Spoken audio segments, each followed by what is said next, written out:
Jadi menghadap kiblat itu yaqinan fil qurbi wa zannan fil bu'di. Yakin ketika kita dekat dan persangkaan yang kuat ketika kita berada jauh dari Ka'bah. Nah, ini yang dituntut dalam mazhab Syafi'i. Sebab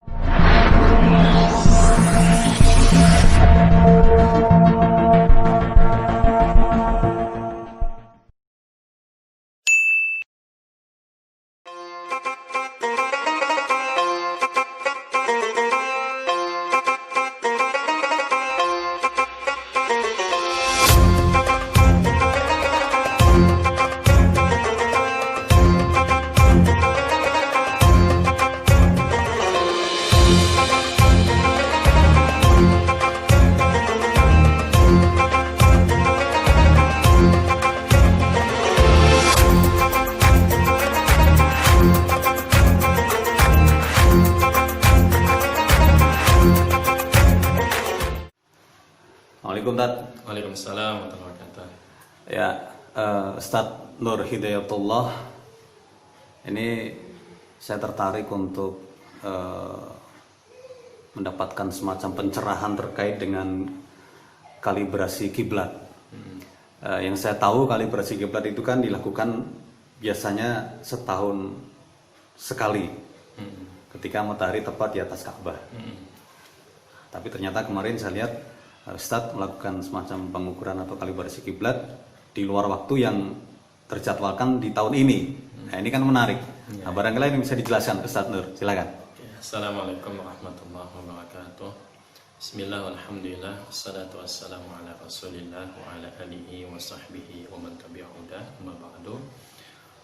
Berbicara tentang arah kiblat, memang di situ ada kewajiban umat Islam untuk menghadap sholat ke Ka'bah.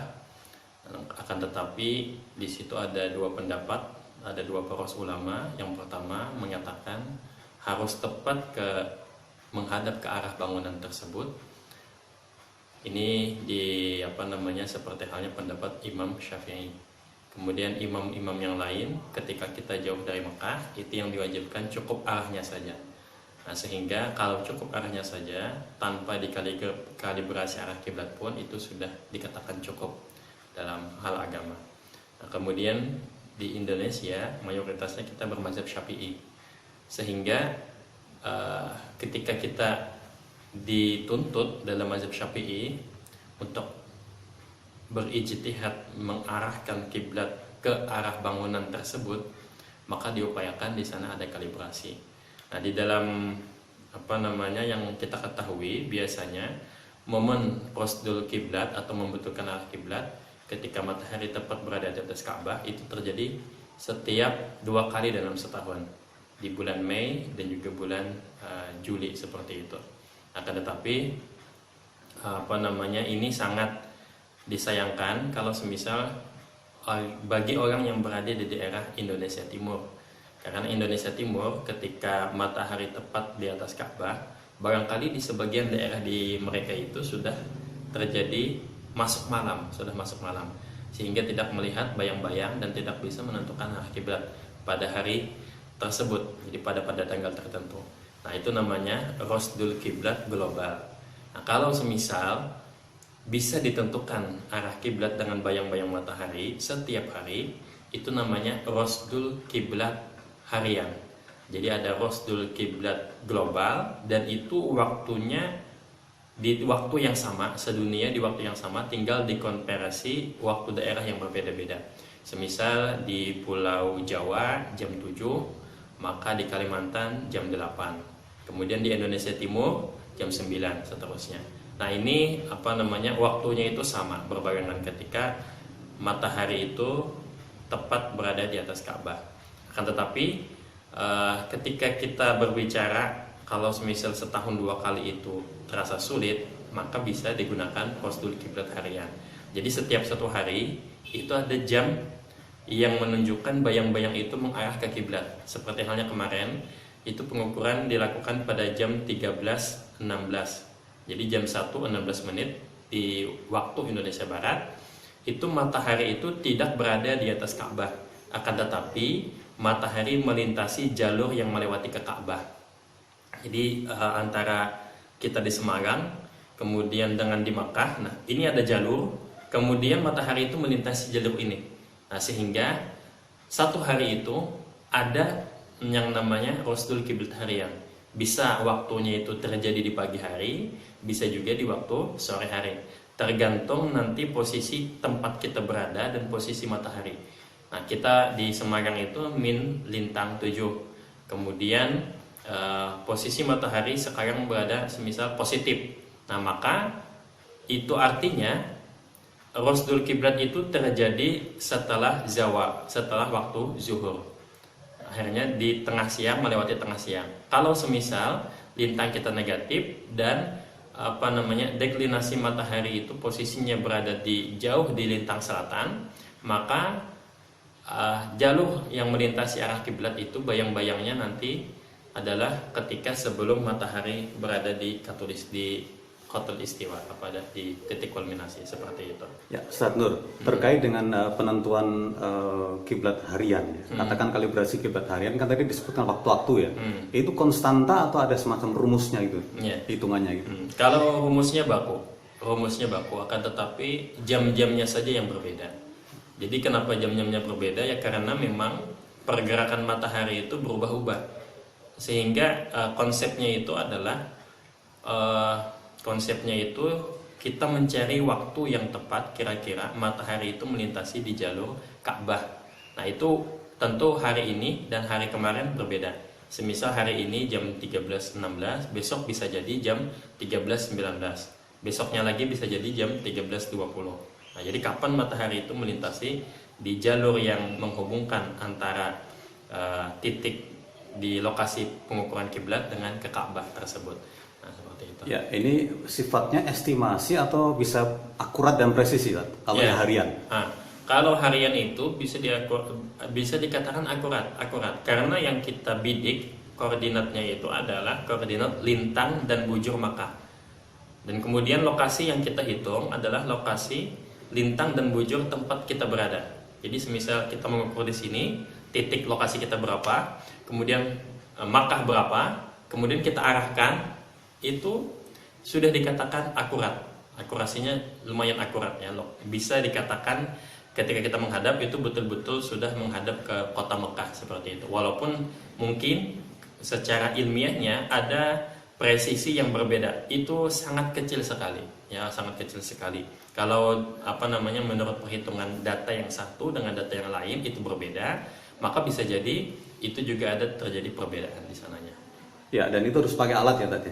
Ya, tidak mesti pakai alat. Jadi bisa hanya mengamati matahari, kita hitungnya saja pakai kalkulator saintifik, semisal data deklinasi matahari berapa, data azimut mataharinya berapa, nah kemudian posisinya bagaimana, bayang-bayangnya, itu jamnya semisal ditentukan. Nah, pada jam itulah kita amati segala benda yang tegak lurus. Itu kapan? Ya kapan semisal waktunya jam 1, jam 1, jam 2, jam 2. Nah, itu adalah mengarah ke kiblat seperti itu. Nah, pasti tadi ya. Jadi kayak metode yang sederhana, kita pakai semacam tongkat yang tegak lurus seperti itu ya. Seperti itu. Sama yang dilakukan setahun 2 kali tadi ya. Okay. Setahun 2 kali. Tetapi perlu kita perlu kita sadari bagaimanapun tingkat akurasi alat dan data yang kita gunakan, kita tidak bisa memastikan 100% itu tepat pada titik Ka'bah. Sebab kita menggunakan data. Nah, data itu dengan data yang lain berbeda-beda. Kemudian alat yang satu dengan alat yang lain itu akurasinya juga berbeda-beda. Nah, sehingga kita di dalam hukum Islam itu kita itu hanya dibebani adalah zon. Jadi menghadap kiblat itu yaqinan fil qurbi wa zannan fil bu'di. Yakin ketika kita dekat dan persangkaan yang kuat ketika kita berada jauh dari Ka'bah. Nah, ini yang dituntut dalam mazhab Syafi'i. Sebab kalau kita hari ini mengukur kiblat dengan teodolit lah semisal, kemudian konsep yang digunakan adalah segitiga bola. Mungkin 10 atau 20 tahun kemudian anak cucu kita itu mengukur kiblat kembali dengan teodolit yang lebih akurat, karena pada zaman itu perkembangan zaman berubah. Data yang lebih akurat boleh jadi hasil pengukuran kita itu sebenarnya arahnya sama, tapi presisinya itu berbeda. Mungkin setengah derajat atau 1/4 derajat selisihnya. Nah, itu sebenarnya tidak masalah. Jadi dimaafkan. Jadi kata Said Utsman bin Yahya dalam kitabnya itu, dimaafkan ketika ada terjadi kemelencengan 1 sampai 2 derajat itu tidak mengapa, karena sebenarnya itu juga mengarah ke kiblat, mengarah ke bangunan Ka'bah. Jadi bangunan Ka'bah itu bisa diartikan 2. Yang pertama Ainul Ka'bah hakiki dan Ainul Ka'bah urfi, seperti itu. Penjelasannya Pak? Ainul Ka'bah itu kan tadi ada 2. Menghadap kiblat itu dituntut untuk menghadapnya, ulama terbagi menjadi 2 kubu. Yang pertama kubu Ainul Ka'bah, ini Imam Syafi'i, harus tepat ke bangunan Ka'bah. Fisiknya Ka'bah gitu. Fisik Ka'bah. Jadi yang namanya Ka'bah itu ya semisal lebarnya itu berapa belasan meter, kalau kita keluar itu sudah dianggap bukan Ka'bah. Bukan Ka'bah. Nah, itu kalau kita tepat di sekitar belasan meter itu menghadapnya dari sini ke sana, itu kita telah menghadap Ainul Ka'bah hakiki. Nah, tapi kalau semisal kita menghadapnya itu tiba-tiba keluar dari bangunan Ka'bah, tapi kita ke Masjidil Haram atau kita menghadap ke Mekah, masuk ke kota Mekah tapi tidak masuk di Masjidil Haram, dari jauh sini menghadap, oh ternyata kita masuknya itu kota Mekah, tidak masuk Masjidil Haram dan tidak masuk Ka'bah itu sendiri, maka itu dikategorikan sebagai Ainul Ka'bah urfi. Yang tadi tepat di Ka'bah itu Ainul Ka'bah hakiki. Kemudian masuk kota Mekah itu Ainul Ka'bah urfi. Nah, kemudian kalau yang jihad itu kita manakala kemelencengan itu semisal 5 derajat melencengnya atau 10 derajat, 15 derajat. Nah, ini dibenarkan menurut pendapat ulama-ulama mayoritas yang berada di luar mazhab Syafi'i. Jadi ulama mazhab Hanafi, Maliki dan Imam Ahmad bin Hambal itu kalau melencengi 10 derajat tidak apa-apa, itu sudah cukup. Itu sudah dikategorikan menghadap kiblat. Kemudian bahkan sampai 30 sampai 45 derajat sekalipun melencengnya, itu sudah dianggap dia itu menghadap kiblat dan itu sudah cukup. Nah, menurut pendapat yang di luar mazhab Syafi'i. Jadi toleransi paling maksimal ketika menghadap Ka'bah itu maksimal boleh melenceng itu sekitar 45 derajat. Maksimal ya? Maksimalnya. Dan jumhur ulama bukan? Ini pendapat daripada Imam Abu Hanifah, Imam Abu Hanifah dan Imam Malik. Nah, jadi Ka'bah itu jadi jihad Ainul Ka'bah itu terbagi menjadi 2. Ainul Ka'bah hakiki dan Ainul Ka'bah urfi. Kemudian jihadul Ka'bah, arah kiblat tadi jadi boleh melenceng, itu terbagi menjadi 2. Jihadul Ka'bah, jihad Ka'bah kubra dan jihad Ka'bah sugra. Nah, jihad kubra itu manakala kemelencengan lebih dari 45 derajat. Jadi semisal melenceng 50 derajat itu jihad, tapi jihad itu tidak dikatakan sah menghadapnya.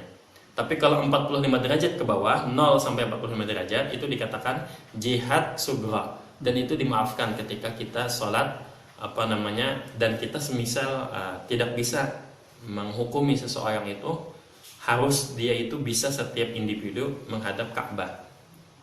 Jadi yang namanya kemampuan akal itu beda-beda, sehingga tidak semua orang dituntut harus bisa seperti itu.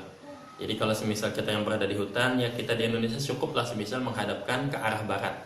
Ke arah barat itu sudah cukup bagi orang yang memang tidak mempunyai ilmu. Nah, jadi ketika dia menghadap ke arah barat tepat, itu sebenarnya dia itu melenceng dari Ka'bah 24 derajat. Kalau tepat ke arah barat? Iya, kalau tepat ke arah barat. Katakan pakai kompas ya? Ya, pakai kompas. Manual lah gitu ya? Kompas manual. Ke arah barat, kan arah kiblat kita 294,5 derajat. Nah, jadi kalau arah barat itu 270 derajat. Sehingga ada selisih sekitar 23 sampai 25 derajat lah. Masih bisa diterima ya? Itu masih bisa diterima, ya bisa diterima, dan itu catatan untuk bagi orang awam. Bagi orang awam, jadi perlu ditekankan itu bagi orang awam dan tidak ada pada saat itu yang ahli di sekitarnya. Jadi cukuplah sampai situ. Tapi kalau semisal di sana itu ada kiai, tanya sama kiainya. Nah, jadi kiai itu mempunyai ilmu yang bisa mengarahkan ke kiblat. Nah, tanya kepada kiai tersebut kemana kiblatnya. Nah, jadi kalau semisal ada orang yang ahli, kita tidak boleh langsung menghadapnya tanpa bertanya terlebih dahulu. Jadi yang dituntut itu adalah ijtihad, kesungguhan kita untuk menghadap ke Baitullah.